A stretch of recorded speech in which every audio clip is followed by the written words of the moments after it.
Hey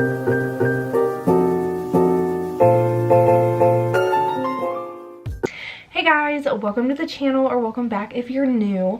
I wanted to do a video today talking about arachnophobia, which I used to suffer from a lot, and I know it's actually one of the most common phobias like in the world.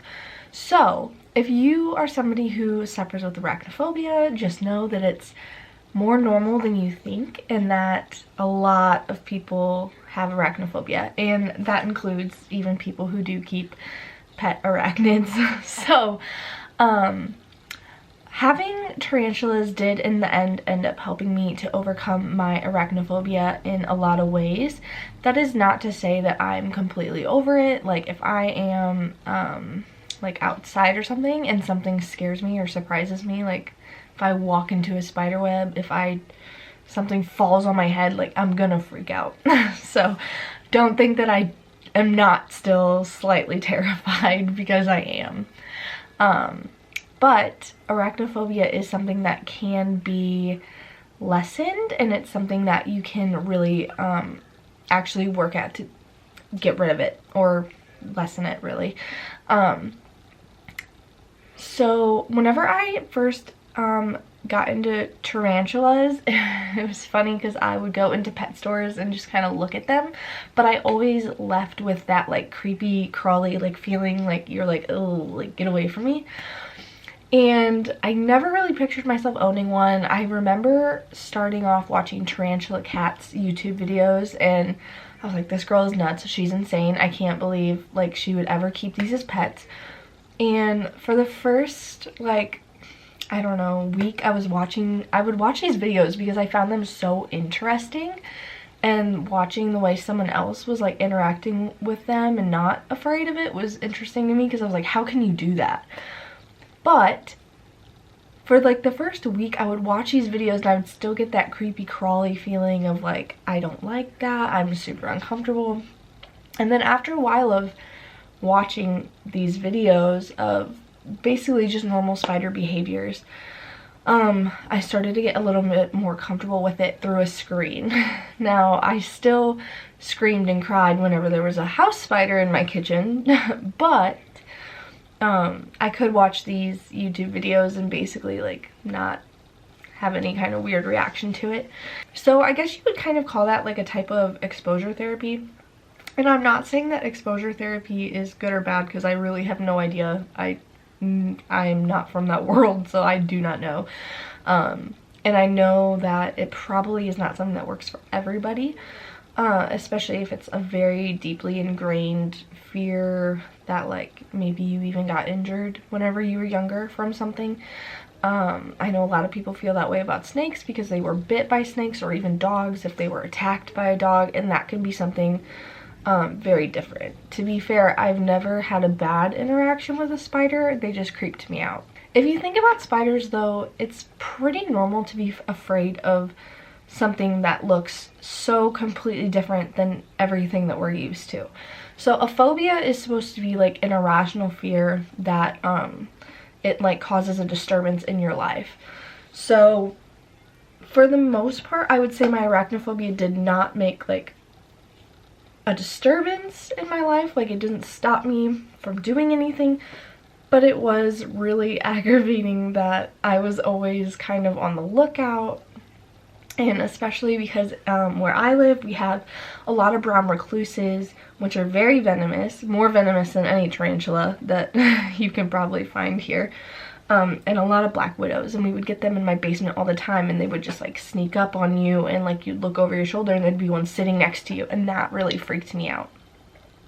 So I'm not saying that exposure therapy or whatever you want to call it necessarily works for everybody, but in order to overcome my arachnophobia, I was like, I'm going to be brave, I'm going to take this step, I'm going to do something about it. And tarantulas, I mean, they have 8 legs, and they have very different anatomy than any mammal, because they're not a mammal, but they definitely invokes some sort of primal fear response in people. And I think that that's normal because they are so different. They have so many legs, they have so many eyes, they eat different things, and they absolutely move very quickly. And if you're anything like me, those fast movements really freak you out.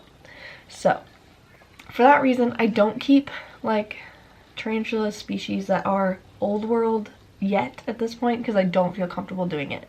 I also don't feel comfortable handling my tarantulas, and that's really just because if I were to get spooked, if the tarantula started trying to run away, who knows? It could be a dangerous situation for me or the tarantula. I'm not at the stage yet where I trust myself to not like be holding it, get scared, and like fling it, or like if it crawled up my arm to be like, ah, okay, so dangerous situation. I don't trust it, so I don't do it. But there was a certain kind of comfort that came, especially getting my first tarantula, Stevie, who was really, really tiny at the time. He was probably like an inch, and I really was terrified whenever I brought him home, but I decided that I was going to go through with it. I was going to do it. I was going to stay strong. And so I get him in this little tarantula crib enclosure all by myself, and I'm so proud of myself. But I'm literally shaking holding the container, and I have him put in my, I like tape the enclosure shut so I know he can't get out. I put it in my closet, I lock the closet, I close the bedroom door, I lock my bedroom door.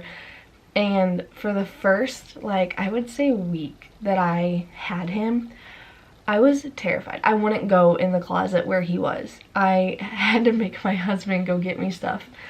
And I would be scared every time I went in there that he would have gotten out and like be on the wall and like doing something that would like startle me. Obviously that's not going to happen. But that's like was my fear, was he's gonna get out. And I don't really know why that was my fear, because tarantulas are never gonna chase you. They're not trying to get you, they're not trying to bite you. They just want to hide from you. But in my little arachnophobic brain, I was like, oh my gosh, he's gonna get out and get me. So for the first week, I like literally kept him under like 3 locked doors in a closet. And I would like have my husband help me to feed him because I was so nervous about doing it. And I don't know, I was like nervous, but then over time it got to a place where I could just go into the closet and I could sit and I could watch. And if you're like a really arachnophobic person, that's like a pretty big step, is being able to be in the same room with a spider or being able to watch a spider do spider things. So I will say that I do prefer tarantulas over any true spider. I think that whenever they're really skinny and leggy, that really freaks me out to this day. I do not like that. I prefer tarantulas that are like chunky and fluffy. So my favorite species of tarantula is the curly hair tarantula, which if you have ever seen one, they're like little puppy dogs. Like they're so fluffy and just like big and cute. Like there's nothing really spidery to them, to me at least. And so eventually I got to a point where I could sit and I could just watch. But over time, once I became familiar with his behaviors, that he was just going to sit there in the same spot for about 6 hours without moving, and I had nothing to be afraid of. He wasn't going to try to like attack me through the cage. He wasn't going to try to escape. I think that kind of calmed my mind. And arachnophobia can be hard to overcome for a lot of different reasons for different people. A lot of people have that fear for a lot of different reasons. But that was, I would say, the first stepping stone in me getting over it. And like I was saying, some things will still freak me out. Like if my T-Vagans were to like run across the floor, I'm gonna jump on a couch. So don't think that just because somebody keeps tarantulas doesn't mean they never get startled or, you know, what have you. It's a completely normal response to be afraid of something. So don't take that as like a necessary like negative, but it's also good to have a good fear response, because that's what keeps us alive and from, you know, petting a tiger or whatever. So it is somewhat good to have a healthy amount of fear. You also have to understand, like, you have to just be respectful of, you know, the animal. Like, whenever I worked with bats, the only time people would get bit by bats is when they tried to grab the bat and messed with the bat. So if you don't feel comfortable with spiders, don't try to mess with them. There should be no pressure at all if you have a pet tarantula to handle it. You absolutely do not have to. Just because whatever anybody else is doing does not mean that you have to. So please do not worry about it. Do not feel pressured to try to rush it or, you know, do something just because you want a picture of it or what have you, or your friends are daring you, whatever. So it's safer in the long run for the tarantula and for yourself, honestly, especially if you're still dealing with some fears around them. But basically, I just wanted this to serve as kind of a little video about how I ended up getting a lot less arachnophobic. Obviously, I have 9 tarantulas now, and I would love to keep getting more. And a lot of it has come, honestly, from a place of learning about them. So if you're somebody whose spiders make you super uncomfortable, or even tarantulas specifically, definitely research everything that you can about them. One of the things that really made me less fearful of them was whenever I found out that they can't really hurt me and that they don't do the evil things that movies make them seem like they do. So they're not ever going to chase you around. They're never going to try to, like, kill you. They're never, I mean, obviously we've all seen, like, I think it was big ass spiders, and I think it was Arachnophobia. And there's obviously spiders. There's been other spider movies that have come out that make them out to be like these meteor-sized giant monsters out to kill everybody. That is not what they are.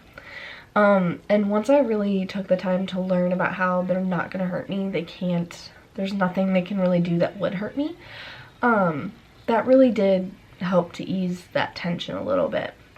And it made me just be more open to the concept of spiders in general existing in the same places that I do, because we're never going to get away from them. Let's be honest, they're everywhere. So just try your hardest, I would say, to educate yourself and to just become aware of what might be going on around you, and how we can be respectful if you are somebody who does have arachnophobia. Those are just basically my best tips for trying to overcome your arachnophobia. Definitely take your time. Do not rush. Everything will happen in its own time. But yeah, I just wanted to share that with you guys, and I hope you enjoyed it. Please like this video and comment down below, and please, if you have not yet, please subscribe.